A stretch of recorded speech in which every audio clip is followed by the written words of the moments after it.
There are two narratives about the location of Osama bin Laden. The one that you're most familiar with is that UBL is hiding in a cave in the tribal areas. The second narrative, living in a city with multiple points of egress and entries, we've located an individual we believe is bin Laden's courier. He's living in a house in Abbottabad, Pakistan, and we assess that one of the other occupants of the house is UBL.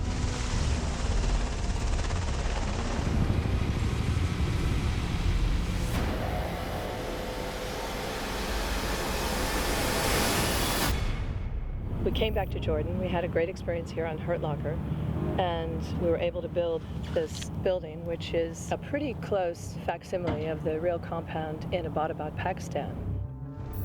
Abbottabad would be like Thousand Oaks, California. It's like one of the richest neighborhoods. It's in a valley, surrounded by beautiful mountains, lots of nice houses with pools, and there happened to be a military base, and there happens to be a compound in the middle of it. There was a lot of internet research on the compound. We basically took dimensions and then guesstimate based on photographs. And then we modeled it up in 3D. And once we scaled it up, we just did architectural drawings based on that, and we built the thing in 3.5 months. It's a bit surreal to be inside this house and imagine this man who's perhaps the most wanted man in the entire world spent the last 6 years of his life. I wanted the building to be a practical. There were no wild walls, there were no freestanding sets, because I wanted to be able to do contiguous shots going from the outside to inside to the outside. So that necessitated a very rigorous shoot in many ways, and the spaces were very small, the hallways were very narrow. It was kind of a hot, airless structure that when you put about 150 people inside, became even hotter and even more claustrophobic. I think it'll look fine. We had to replicate a moonless night, so we had very, very, very limited light sources. We used Greig, Fraser, our cinematographer, designed this kind of soft light box that was very, very minimal. Then when we were using the night vision lenses, there was almost no light whatsoever. Okay, and that's a cut? When Kathryn and I first met, we both agreed that the film was to look absolutely authentic.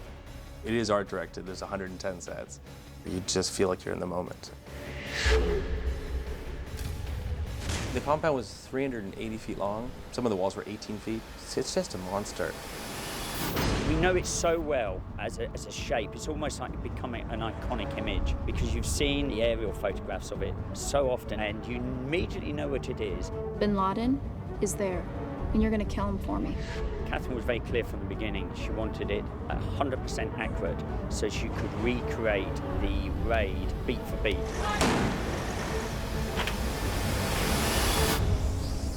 Turned out well. The toughest thing is that we wanted to shoot it all live with real Blackhawks flying right down 50 feet over top of the compound. So we built it for real with 9-foot caissons underground. It's a solid structure, it's impenetrable. We've been very fortunate with the crew we've got. They're basically architectural builders.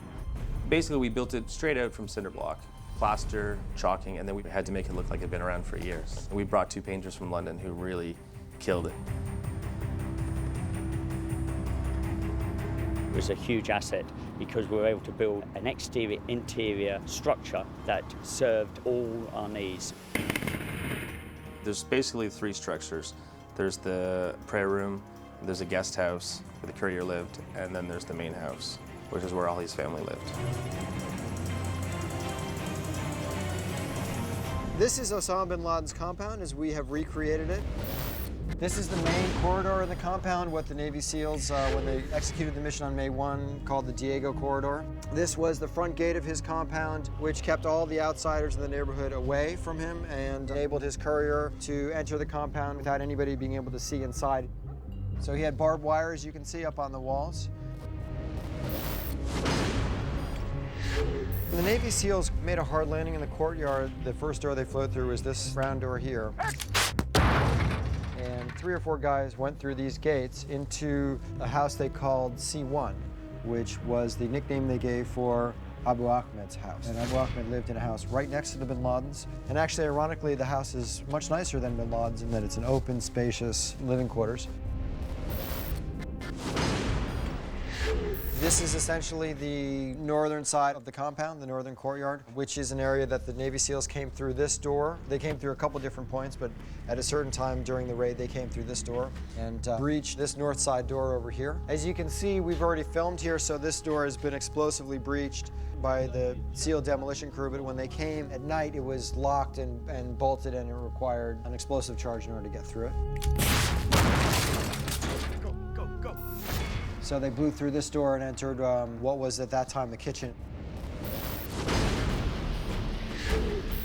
The lead team of Navy SEALs came through that blue door there and came through here, passed by this gazebo-like structure, which was used by the Bin Ladens as a prayer room. There was nobody in the prayer room, and then the SEALs sort of looked in there, noticed that there was nobody there, and came up to this south door. The south door, for reasons that nobody still knows to this day, was open on that night. And so they were able to enter Bin Laden's house without actually having to blow up at the front door. Quite a lot of attention to detail here. The woodwork and the glass paneling, and again, all the painting is taken from the open source material that we were able to find.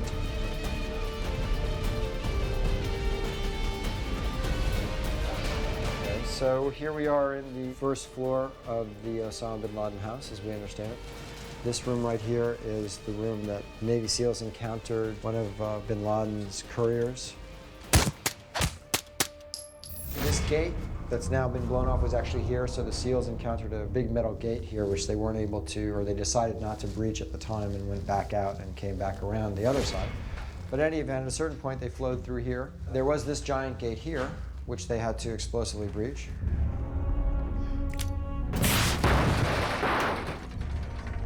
Go! And this staircase was what separated bin Laden from the other families that lived in the compound. This is the second floor. The tiles here that you see are something that the art department reproduced based on images that were taken by ABC News. This was bin Laden's media room, and there were computers all over the place. There were files, there were DVDs, videos, thumb drives, and so forth. Really the entire record of his jihad. Do not leave a hard drive. We come to the area, the third floor, which is where bin Laden lived and spent most of his time. He was actually shot midway down that staircase when bin Laden was standing in the frame of this doorway right here.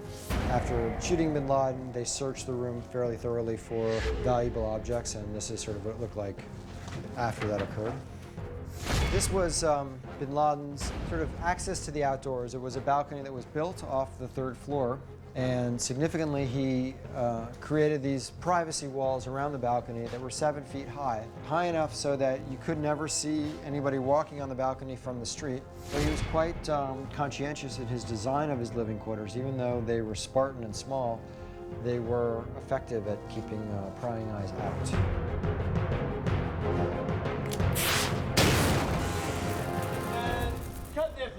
I remember walking through the compound with Kathryn. I think it was when she finally first saw it done, and the two of us were just, it was haunting. Like you felt like there was a ghost.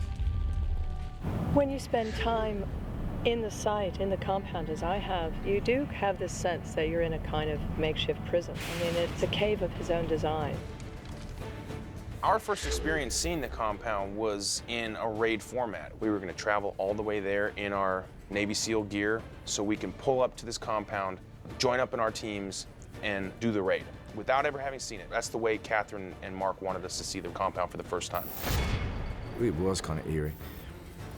And it was eerie to be in there shooting the night of the first anniversary of his death.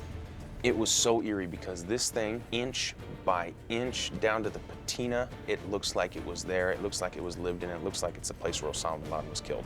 Everybody gave 1,000% of themselves. I certainly appreciate the talent of these extraordinary people.